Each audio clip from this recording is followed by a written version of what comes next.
Hi guys, dito tayo sa Quezon City Memorial Circle. Bibisitahan lang po natin yung restroom dito na dati kasi may bago naman na ginawa yung circle. Ito na yung dati, oh. So halos hindi na po nagagamit dito. Ayun, may mga ano na, kasi lumang-luma na po ito talaga na puro mga out of order na yung mga urinal dito. Ayun, oh. Siguro yung laboratory na lang yung nagagamit, may tagas pa nga yung yung faucet. May tagas pa. Pero pupunta tayo doon sa pinakabagong restroom ng Quezon City Memorial Circle. Ayun lang po sa kabila, oh. Kasi parang tatlo nata yung nagawa dito, o dalawa. Ayan.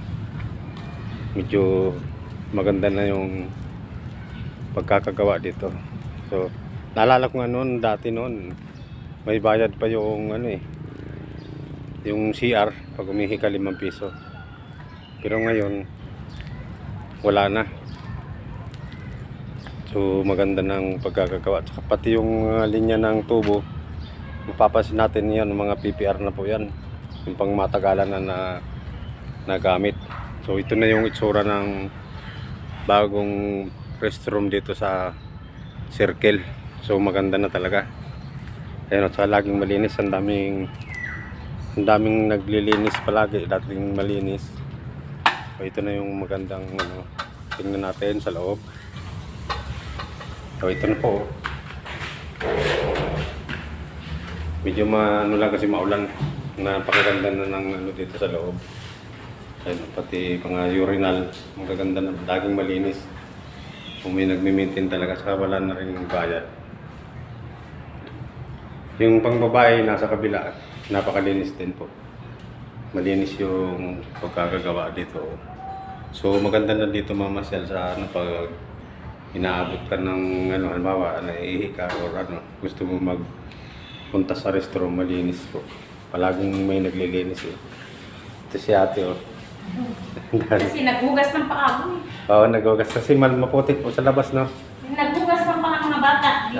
Naghugas ng mga bata. Iwan na naman dito. Siguro pag linggo, Sabado linggo, no? Grabe tao. Daming tao, so wala kayong pahinga sa kalilinis. Oo, katulad mo sa Sabado, may event. Ganun po talaga. Pero mas maganda na po ngayon ang ang circle yung siya. Kasi dati noon, naalala ko, May bayad. may bayad pa. Tapos Dandahan kayo dyan, tatay ha. Kasi madulas. Oo. Tapos ngayon, maganda na, wala pang bayad. Tapos, napakaganda. So, ilang bilang CR na po itong nagawa dito? Kasi parang may napansin pa ako dun. Ano po ito? Bali. Sa coconut, dito sa fern, Oo. 2, 3, 4, 5. Flower, tsaka 5 na po. Ay, 5. Akala ko 3 pa lang. 5 na pala. Mayroon din doon.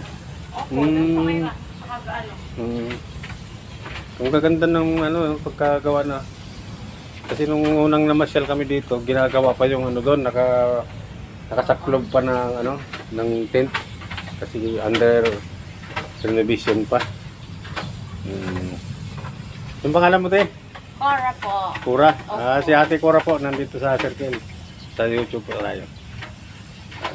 Salamat po. Vlogger ka na kuya ha. Opo.